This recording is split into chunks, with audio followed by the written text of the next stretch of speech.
and welcome to Zero Cool Gaming and today's anime review. Today I'm going to be reviewing a anime that I watched a long time ago. It's called Fist of the North Star. Now, this particular series does have 5 anime to it. And when I say 5 anime, I don't mean like part 1, part 2, part 3, part 4. No, I mean 5 separate anime. And each of those separate animes have their own parts. Some of them are 2 parts, some of them are 15 parts. It just depends on which one you're watching. So there's like 5 anime to this. There's 2 different live action movies. And then there's a recent anime movie that was just made in like 2021, like last year. I've never watched the new anime that was made in 2021.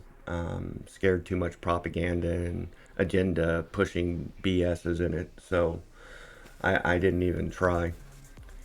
As far as the live action movies, they're not horrible. I mean, they're live action. For this type of anime, it would be difficult, and it is difficult to convert that to live action. They don't do a horrible job, but they definitely tone it down a bit. And then you got the animes themselves, at least the older animes. And they are nothing but gratuitous violence. Lots of it. In the most vicious way possible, I guess is a way of putting it. This anime, for the most part, has a lot of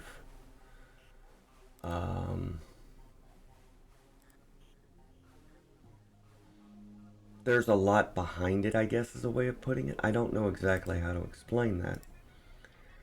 There is certainly something about it. I'll put it that way. One of the things that I have always enjoyed about this anime in that respect was that it didn't care, I guess is a way of putting it, what the audience thought. Truly.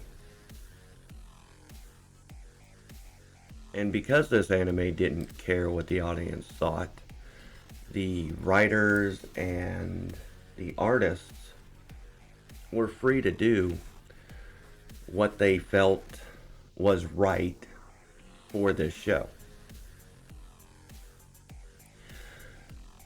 Truly, that's not how most entertainment is created, and I understand that.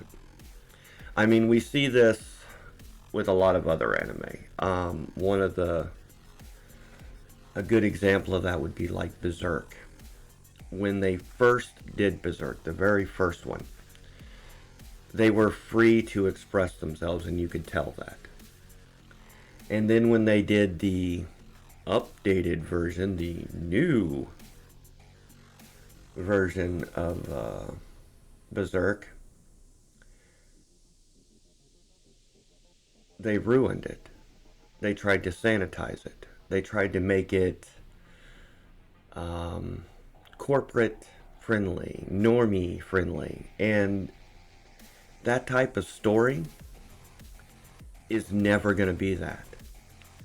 So what they truly did was alienate those who actually enjoyed it for what it was, and in the process they also introduced a lot of people who would never enjoy it, even with their sanitization of it. And that's kind of what I fear that they did with Fist of the North Star, with the new anime, is that they tried to sanitize it and make it for the norms.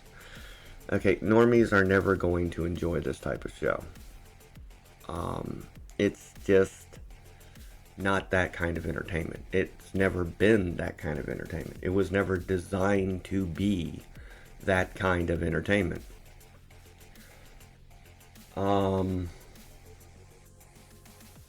This show is what it is. It's a revenge story. And there's a lot of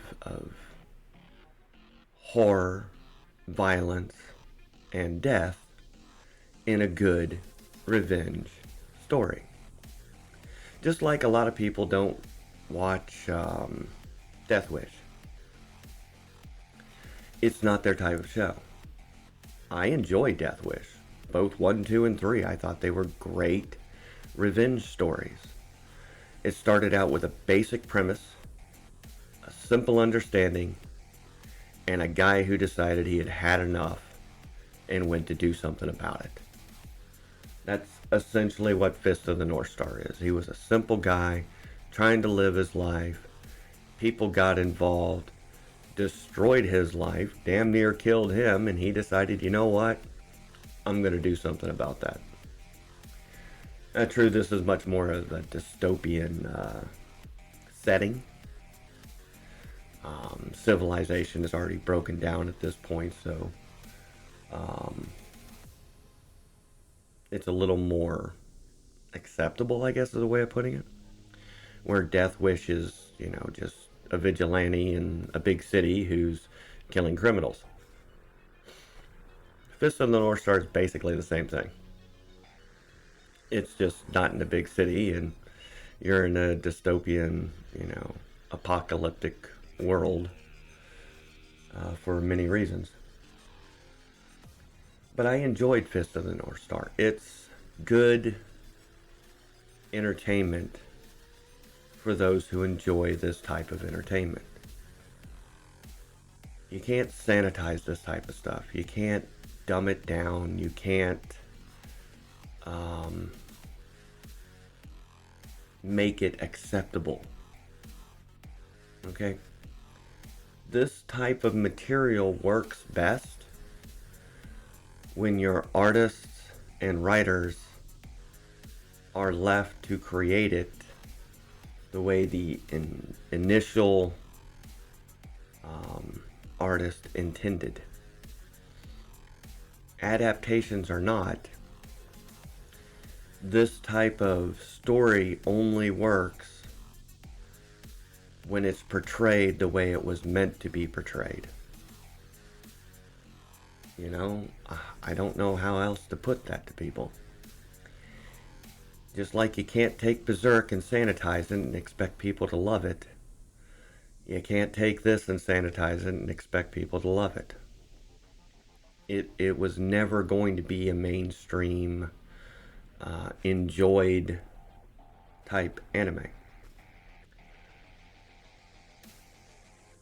The closest they've ever gotten to that, as far as mainstream, would be JoJo's Bizarre Adventure. And the reason that worked is because it wasn't gratuitous violence. There was that within it, but the story had nothing to do with that. That's why that one became more mainstream than something like this ever will. I've watched JoJo's Bizarre Adventure. I've watched the Stardust Crusades. I've watched part of the newer one, like the first 3 episodes, and I turned it off. I couldn't stand it. There's a level where it changes from enjoyable for me to just cringe. And the new JoJo is just cringe material. All of it. To me. That's why I don't watch it. Some people would say that about Fist of the North Star. It's cringe material. And I get that. Totally. Like I said, there's only a certain kind of person, certain amount of people who will find this type of entertainment enjoyable. And that's not meant to, be a knock against others or say that, their entertainment isn't entertainment. Not at all. If you've been watching my channel for a while, you've probably come to the understanding that I watch a variety of shows. There are certain genres that I enjoy more than others, and because of that, they automatically get a +1 in my book. this is kind of like that. I mean, it's a martial arts show, yes, but it's got some aspects of psychic abilities and, greater than themselves abilities, that type of stuff.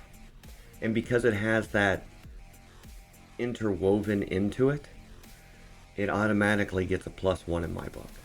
So it starts out a little better than it should for me because it's already something that I'm going to enjoy. It already has the aspects of genres that I do enjoy. So I can forgive and look past some of its downsides because of that. Where I would be less forgiving, let's say, on a romance drama and its downsides.